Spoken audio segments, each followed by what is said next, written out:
তো তুমি কাজলটা ঠিক আছে দেখ কি রে মিনু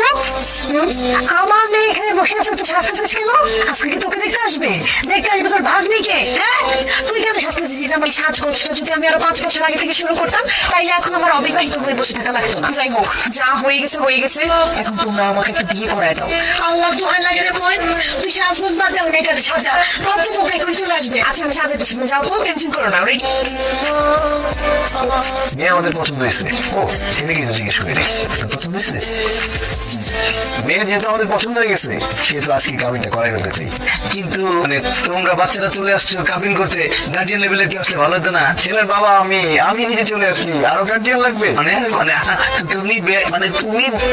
আরে আপনি তো মনে করছি তুমি সর্বোচ্চ ছেলের বড় ভাই বাবা হলেন কিভাবে আপনি